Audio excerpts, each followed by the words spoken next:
नमस्कार दोस्तों, मैं सत्यपाल सिंह एक बार फिर से हाजिर हूँ आपके सामने मिसलेनियस प्रश्नों के साथ। दोस्तों ये चौथा पार्ट है जिसको मैं बताने जा रहा हूँ। 10 क्वेश्चन है जिनको मैं सॉल्व कराऊंगा। आपका काम जानते ही हैं कि क्या होगा कि आपको नोट डाउन करना है। जो इस क्वेश्चन को नहीं आएगा उसको नोट डाउन करते रहिए, लेक्चर को ध्यान से सुनते रहिए, क्योंकि इन 10 क्वेश्चन के अलावा भी मैं इन 10 क्वेश्चनों के एक्सप्लेनेशन में मैं लगभग 40-50 क्वेश्चन बता देता हूँ जो कि आपके आने वाली परीक्षाओं में उपयोगी होंगे। और मुझे उम्मीद है कि आप पूरी तरह से ध्यान से देखते हुए इन प्रश्नों को जो है देखेंगे। तो पहला प्रश्न है, राम सेतु किस स्थानों को जोड़ती है? राम सेतु जिसको आदम ब्रिज भी कहते हैं। आपको ये मालूम भी होगा कि रामायण में जो है भगवान राम जो है ने एक पुल का निर्माण किया था नल नील की सहायता से, जिसको आदम ब्रिज कहा जाता है। और यह आदम ब्रिज जो है भारत के आपको मैं बता दूं कि ये धनुषकोडी है। धनुषकोडी का नाम आप लोगों ने सुना होगा या नहीं भी सुना होगा, तो रामेश्वरम द्वीप पर जो है धनुषकोडी है। और इधर श्रीलंका का तलई मन्नार है। श्रीलंका का तलई ये हिस्सा जो है वो तलई मन्नार कहलाता है। श्रीलंका का एक हिस्सा जो है तलई मन्नार को जोड़ता है। आपको दोस्तों मैं बता दूं कि इसके उत्तर में जो है मन्नार की खाड़ी है और दक्षिण में जो है पाक की खाड़ी है। बार बार पूछा जाता है कि पाक की खाड़ी किन दो देशों के बीच है, तो ये भारत और श्रीलंका के बीच है। यहाँ पर धनुषकोडी है। धनुषकोडी और जो है तलई मन्नार जो है वो श्रीलंका का स्थान है, उन दोनों के बीच को जोड़ता है।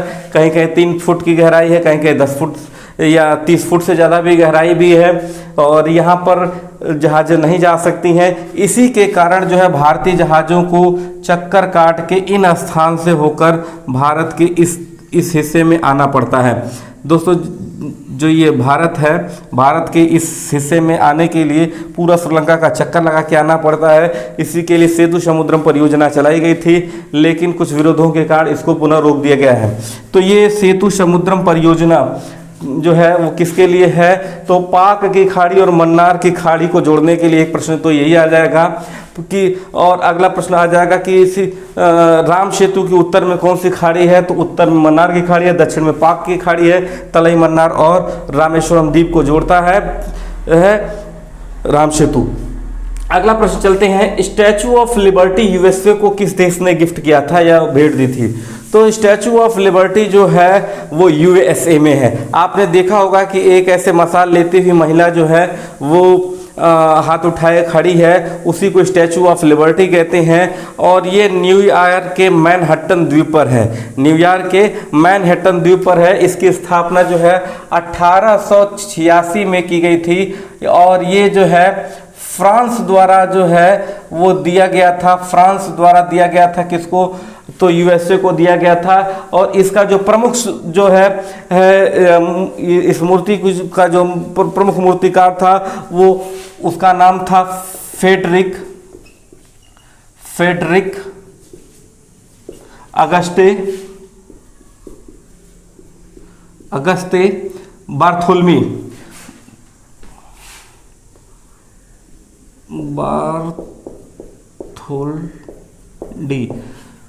फ्रेडरिक अगस्ते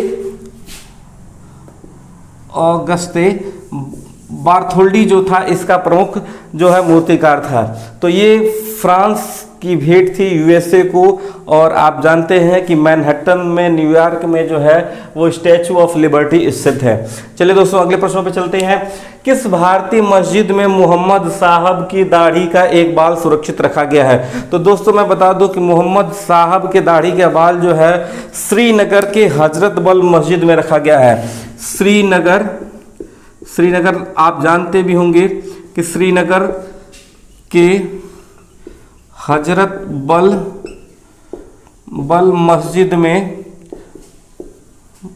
बुलर झील आप नाम सुना होगा, बुलर झील के किनारे श्रीनगर है और श्रीनगर के हजरत बल मस्जिद में जो है वो ये बाल सुरक्षित रखा गया है। दोस्तों मैं बता दूं कि 1635 ईस्वी में सैयद अब्दुल्ला नाम के एक व्यक्ति थे जो मोहम्मद साहब के परिवार से संबंधित थे।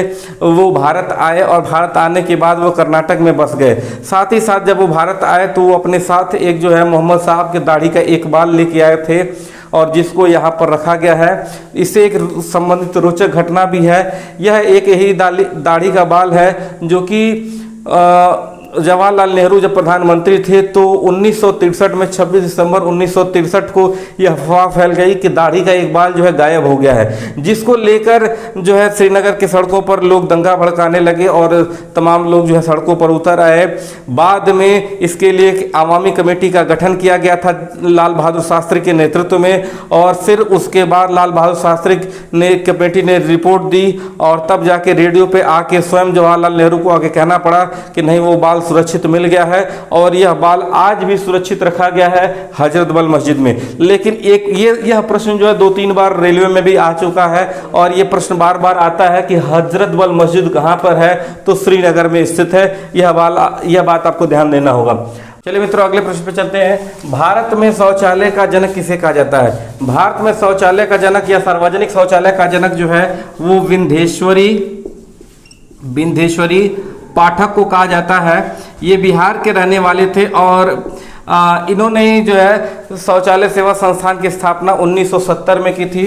1970 में शौचालय सेवा संस्थान की स्थापना की थी और सार्वजनिक शौचालय के प्रति लोगों को जागरूक किया था बिहार से। इसके बाद बिहार बंगाल होते हुए ये संपूर्ण भारत में फैल गया। तो दोस्तों इनको जो है भारत में शौचालय या सार्वजनिक शौचालय का जनक कहा जाता है। वैसे दोस्तों मैं बता दूं कि सार्वजनिक विश्व शौचालय दिवस जो मनाया जाता है, विश्व शौचालय दिवस जो मनाया जाता है वो इंदिरा गांधी के जन्मदिन पर 19 नवंबर को मनाया जाता है। इंदिरा गांधी का जन्मदिन जो है 19 नवंबर 1917 को हुआ था और इसी तिथि को विश्व शौचालय दिवस के रूप में भी मनाया जाता है।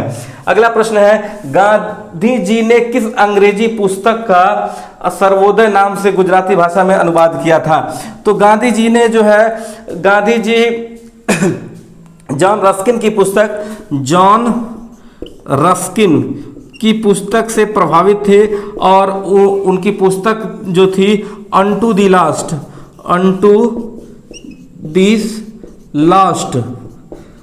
लास्ट जो है यानी आखिरी व्यक्ति को यह पुस्तक जो है वो 1860 में प्रकाशित हुई थी। तो इससे गांधी जी बहुत ज़्यादा अनटू द लास्ट से प्रभावित थे जॉन रस्किन की पुस्तक से और उन्होंने ही इसका गुजराती भाषा में अनुवाद किया था और सर्वोदय नाम से किया गया था। इसी के आगे आधार पर ही आगे जो है सर्वोदय की योजना जो है वो चली थी, यानी सबके लिए सबका उदय। सर्वोदय का मतलब होता है सबका उदय, यानी आप जानते ही हैं कि भारत में इससे भी पहले जो भारत में सर्वे भवन्तु सुखिनः सर्वे सन्तु निरामयाः जैसी जो है विचारधारा चलती चली आ रही है। तो गांधी जी इनसे जो है वो प्रभावित थे और इनसे जो है ये पुस्तक जो है लिखी थी। हालांकि अगर पूछा जाए कि गांधी जी सबसे ज़्यादा किससे प्रभावित थे, तो गांधी जी सबसे ज़्यादा जो है लियो टॉल्स्टॉय का नाम आप लोगों ने सुना होगा। गांधी जी सबसे ज़्यादा लियो टॉल्स्टॉय से प्रभावित थे और लियो टॉल्स्टॉय की पुस्तक थी वॉर एंड पीस।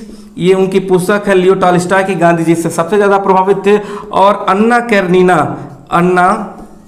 कैरेनिना जो है वो भी पुस्तक के लेखक, जो ये दोनों पुस्तकें जो हैं वो लियो टॉल्स्टॉय की ही पुस्तक है जिससे गांधी जी सबसे ज़्यादा प्रभावित थे। चलिए दोस्तों अगले प्रश्न पे चलते हैं। भारत में पहला नगर निगम कहाँ स्थापित किया गया था? तो भारत में पहला नगर निगम जो है वो चेन्नई में स्थापित किया गया था और इसकी स्थापना जो है 1687 में हुई थी। 1687 में हुई थी। और आपको मैं बता दूं कि मद्रास या मद्रास नगर की स्थापना किसने की थी? तो 1639 में फ्रांसिस डे नाम का एक अंग्रेज था, जिसने चंद्रगिरी के राजा से जो है वहाँ पे फैक्ट्री खोलने के लिए कुछ ज़मीनें लेता है, लीज पर लेता है, और वहाँ पर ही जो है मद्रास नामक नगर बसाता है। और तो मद्रास की स्थापना फ्रांसिस डे ने की थी, और मद्रास में ही सबसे पहले भारत का नगर निगम स्थापित किया गया था, और वो स्थापित किया गया था 1687 में। ठीक है, अगला प्रश्न है, lectures from Colombo to Almora किस महापुरुष के भाषणों का संकलन है? तो मैं आपको बता दूं कि ये विवेकानंद, स्वामी विवेकानंद का नाम आप लोगों ने सुना होगा। स्वामी विवेकानंद की पुस्तक भाषणों का संकलन है, और इनके और भी बहुत सारी पुस्तकें हैं। आपको मालूम भी होगा कि 1893 ईस्वी में इन्होंने ही सबसे पहले अमेरिका में जाकर जो है भाषण दिया था, और हिंदू धर्म के बारे में जो है बताया था। आपको मैं बता दूं कि इनको स्वामी की उपाधि जो किसने दी थी? तो खेतड़ी के राजा अजीत सिंह थे, ये इनके सबसे निकटतम थे, और ये इन्होंने ही सबसे पहले इनको जो है स्वामी की उपाधि दी थी। तो उसके बाद इनका नाम जो है स्वामी विवेकानंद पड़ गया। हालांकि पहले इनका नाम जो था नरेंद्र दत्त था। स्वामी विवेकानंद का बचपन का नाम जो था वो नरेंद्र दत्त था। अगला प्रश्न है, मनुष्य का तापमान कितने डिग्री केल्विन होता है? तो मनुष्य का तापमान जो होता है वो 310 केल्विन होता है। कितने केल्विन होता है? 310 केल्विन होता है। दोस्तों मैं आपको बता दूं कि कभी भी केल्विन फॉर्मूले के लिए डिग्री का प्रयोग नहीं करते हैं। 310 केल्विन लगभग होता है। वैसे मैं आपको बता दूं कि मैं आपको एक बात बता दूं दोस्तों कि एक फार्मूला मैं बता देता हूं, यानी फ बराबर 9/5, ये बार बार पूछा भी जाता है, 100 + 32, ये फ़ारेनहाइट में बदलने का फार्मूला है। फ बराबर 9/5 100 + 32 से फ़ारेनहाइट में बदल लेते हैं। लगभग 37 डिग्री टेम्परेचर जो होता है वो मनुष्य के शरीर का तापमान होता है। और मैं आपको बता दूं कि कभी भी सेंटीग्रेड पैमाने में जैसे ही 273 जोड़ देते हैं तो वो बदल जाता है केल्विन में, और केल्विन ही एकमात्र ऐसा पैमाना होता है, ये यूपीपीएससी के प्रश्नों में आ चुका है। केल्विन ही एकमात्र ऐसा पैमाना होता है जो कि कभी माइनस में नहीं होता है। केल्विन पैमाना कभी माइनस में नहीं होता है। सेंटीग्रेड में जब 273 जोड़ देते हैं तो वो केल्विन में बदल जाता है। -273 डिग्री सेंटीग्रेड, जिसको 0 केल्विन कहते हैं, इसी को परम शून्य ताप भी कह सकते हैं। यानी किसी भी वस्तु का जो न्यूनतम तापमान हो सकता है वो -273 डिग्री सेंटीग्रेड हो सकता है, -273.15 होता है। लेकिन आप जान लें -273 डिग्री सेंटीग्रेड जो हो सकता है किसी वस्तु का न्यूनतम तापमान हो सकता है, यानी 0 केल्विन उसी को बोलते हैं। उससे कम जो किसी वस्तु का तापमान नहीं हो सकता, इसी के कारण उसको बोलते हैं परम शून्य ताप। अगला प्रश्न है दोस्तों, डायमेंटिना परिखा कहाँ स्थित है? तो डायमेंटिना परिखा जो है वो हिंद महासागर में है। कहाँ है भाई? हिंद महासागर में। दोस्तों एक शब्द आया है परिखा। परिखा का मतलब होता है गर्त। गर्त, इसी को हम खाई बोलते हैं, इसी को हम ट्रेंच बोलते हैं, और ट्रेंच अक्सर आ जाता है। तो विश्व में सबसे गहरी गर्त की अगर बात की जाए तो विश्व में सबसे गहरी गर्त जो है वो फिलीपींस के पश्चिम में स्थित है, जिसका नाम है फिलीपींस के पश्चिम में स्थित है, जिसका नाम है मारियाना गर्त। मारियाना या मेरियाना गर्त जो है वो लगभग 11,035 मीटर, यानी लगभग 11 किलोमीटर उसकी गहराई है। कहीं 11,022 मीटर दिया हुआ है, उससे मतलब नहीं है, लगभग 11,000 मीटर है। ट्रेंच गर्त या खाई का मतलब क्या होता है कि समुद्र में सबसे जो गहरा स्थान होता है उसी को हम कहते हैं ट्रेंच या गर्त। तो ये सबसे गहरी गर्त जो है मैरियाना गर्त है। वैसे डायमंटीना गर्त जो है वो हिंद महासागर में है। हिंद महासागर में भी और सारी गर्तें हैं, जैसे सुंडा गर्त भी है, और भी बहुत सारी गर्त है जो है विश्व में गहरी गर्त है, जैसे प्यूर्टो रिको गर्त है, मिंडानाओ गर्त है। तो ऐसे बहुत सारे गर्त हैं, लेकिन ये जो मैरियाना गर्त है वो इन सब में सबसे गहरा है, जिसकी गहराई जो समुद्र तल से लगभग 11 किलोमीटर तक है। तो दोस्तों ये रहे आज के 10 प्रश्न, जिनको आप एक बार नोट डाउन कर लीजिए, पढ़ लीजिए। सॉरी, मैं एक क्वेश्चन छूट गया है, 7वां क्वेश्चन, चाय बोर्ड का मुख्यालय कहाँ स्थित है? चाय बोर्ड का मुख्यालय कहाँ स्थित है? तो चाय बोर्ड का मुख्यालय जो है वो कोलकाता में है। चाय बोर्ड का मुख्यालय जो है वो कोलकाता में है। कहाँ है?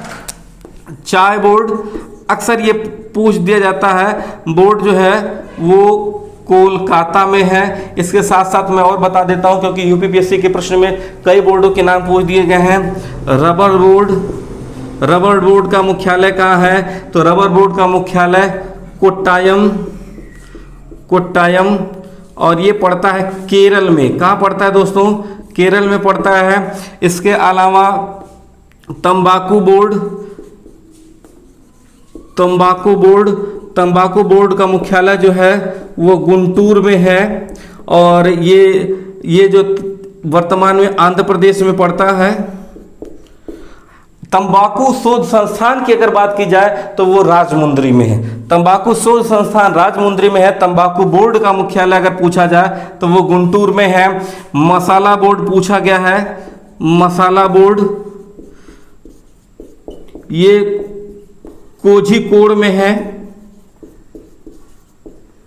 कोझिकोड केरल में पड़ता है। कॉफी बोर्ड भी पूछा गया, कॉफी बोर्ड का मुख्यालय, कॉफी बोर्ड मिलाने के लिए आया था। तो कॉफी बोर्ड का मुख्यालय जो है बंगलुरु में है। बंगलुरु कर्नाटक की राजधानी।